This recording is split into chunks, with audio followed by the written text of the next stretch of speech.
What's up, YouTube? So, as I said before, I made a video before. Last night, James Harden had a huge game. He got 61 points against the New York Knicks. He just put in some work, and that was right after a day after the anniversary of Kobe Bryant scoring 81 points 13 years ago. So I don't know if he's trying to prove something or he's just on fire right now. He's just balling right now. So first take is going to talk about that, and let's see what they have to say. Are we seeing a different Harden than in years past? Because it feels like he's next level. Not to me. Not to me. It's more the same. It's just that he's called upon to do a little bit more of the same because of the absence of Chris Paul and the fact that Trevor Ariza is not there any longer, and Mike D'Antoni being the kind of coach that he is, where he will milk you in terms of your talents. Yeah, I think Stephen A is correct on that. James Harden definitely has a full plate with a lot of his key guys missing. So he is having to take on the whole team on his back and do what he has to do to get the wins and to just ball out of control. Till the well runs dry. That's just who he is. Ask Kobe Bryant, and that last year that we saw Kobe Bryant healthy, Max, when Kobe was averaging about 45 minutes a game and ran that Achilles heel right into the ground. That's Mike D'Antoni. Of course, he doesn't want you to get hurt or anything like that. I'm certainly not trying to accuse Mike D'Antoni of that, but Mike D'Antoni is one of those guys where it's not just about his system. He finds that one player that exemplifies everything that he wants that system to be personified by, and he runs it into the ground. That's who he is. And so you got a guy in James Harden. If you want to give him credit for anything that might be an aberration from what the norm was, is that when Chris Paul went down, combined with their losing tendencies at the beginning of the season, Harden said, "The hell with this. Give me the damn rock. We ain't losing. We ain't gonna fall apart. I'll carry this damn team on my back if I have to." And he's going about the business of averaging 45 in the month of January. He's been nothing short of sensational. He's got about 3 50-point games this month. The dude is on another level. Make no mistake about it. In 21 consecutive games of 30-plus, it's phenomenal, no doubt. But to me, it's still more the same because I'm not seeing him do anything that I know he can't do in terms of, I'm not talking about in terms of number, I'm talking about in terms of style. He's doing what he always does. It's just that with Chris Paul out and the team changing a little bit, he's taking most of the shots, that's all. But they're also winning most of these games. That's what's insane about it. Yeah. They're winning. In the West, they're winning with James Harden doing this. Mm-hmm. I love what I'm hearing from James Harden, by the way. Mm-hmm. He's all-time great. He goes, you can't put me there yet. Because, Stephen A., I think we are seeing a different James Harden, and it's reflected in that attitude. He knows what he's got to do. He's got to win a chip. He's got to do it when it matters most. He knows that. Max is very correct on that. Your stats don't mean anything if you don't win the big show.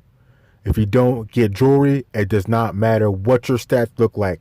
And James Harden has shown us time and time again that when it counts, he completely falls apart. His 3-point percentage just falls apart when it gets down to the big games. Falls apart. And a couple of days ago, they tried to make, or yesterday, they tried to make a comparison. Who's the better offensive player, James Harden or Kobe Bryant? You got to go with Kobe Bryant every time because Kobe Bryant can get to the big show and win it. He can get there and win it.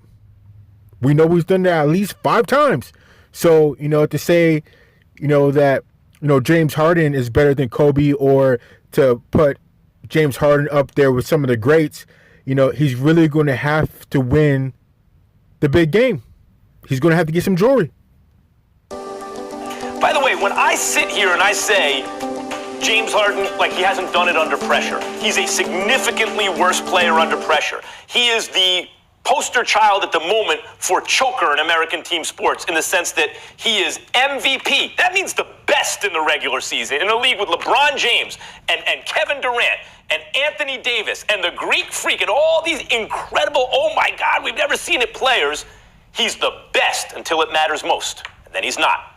That's a huge fall off. He is aware of that, it sounds like to me. And he knows he has to do something about it. When I question whether or not he can, I'm not saying he can't. I'm saying he hasn't done it yet. And Stephen A., when we compare, let's say, Jordan to LeBron, one of the points you bring up is Jordan arrived in the league as a killer. LeBron had to get there. I don't hold that against the guy. I don't hold it against Harden because to me it's more interesting. It's the journey, the distance traveled. It's the journey. And I did see signs last year in the playoffs that he is getting over whatever that is, especially on the defensive end. And he was taking good shots. They just weren't going in, but they got to go in. So the question is Harden different? And you touched on it. This is just the extreme version of what he could do, right? Where did this really start? This whole style of play started with Rick Pitino's bomb squad on the Knicks, Stephen A., back in the day when we were kids. You know, Mark Jackson and Gerald Wilkins. Trent Tucker was a great three-point shooter. But most of those guys weren't great three-point shooters, but they were competent. And he was just like, we're going to take a lot of them. You know why? You get an extra point for them. So they took a lot of them. What Mike D'Antoni did was take that to its kind of absurd extreme. All I want is threes and free throws, or layups, you know, and dunks. We want everything in the paint or behind the line, and James Harden is his ultimate muse. Almost every single point James Harden scores is either behind the three-point line or at the free throw line. Like, that's everything. So is it a different James Harden? I know what you mean. No, this is his style of play. It's just the most extreme version of it. Yes, but that means to me it's different. It is, let's take this philosophy as far as it can possibly go. We're seeing it with Harden. The only question then is, can you win doing that? And in the regular season so far, incredibly, as a one-man band without his main support in CP3, now Clint Capella, the answer has been yes. The only thing left to prove is to do it in the playoffs. But I do see a different James Harden. Well, first of all, I disagree. Yeah, exactly. You got to do it in the playoffs. Do it in the playoffs. Now, I know he needs help, but still, even when he did have help, it was choke city. And, you know, a lot of people are like, oh, well, James Harden, you know, he flops a lot, and, you know, he was shooting 25 plus free throws and, you know, all this other type of stuff. But, you know, you got to do it when it counts. You got to do it during the big shows. You got to do it in the playoffs. So, I don't know. Let's see what else he has to say. And here's what I disagree about. He's pretty much been a one-man band since he arrived in Houston, which is why it was such a big deal that he got CP3 last season, because finally he had a sidekick that was a legitimate bona fide star as a number two on that squad. But in terms of the regular season, over the last 5.5 years, James Harden, with the exception of the 41-41 season that they had injuries and things of that nature, Bickerstaff, after McHale got fired and then Bickerstaff took over and what have you, with the exception of that one season, James Harden has won a minimum of 54 games, 54, 56, 55, 65 last year. They're winning this year. So, again, it points to the fact that we're accustomed to seeing James Harden do what he's doing now. From the prolific standpoint of numbers, no, but he's being asked to do more this year in terms of taking more shots. But the manner in which he's doing it and the kind of things that he's putting on display, I've seen James Harden do this a lot of times. I've seen him hit threes. I've seen him get to the free throw line at will. I've seen him get to the hole. I've seen him score at will, and I've seen him do it dancing. It's not like he's moving without the ball. They're setting screens and picks for him, and all of a sudden he's catching and shooting. James Harden gets the ball, and everybody moves out the way. But here's the thing. You're glossing over an important point. I understand your point. You're saying he can do this. He's just being asked to do it more. But here's the thing. You know why Otto Porter has that huge deal?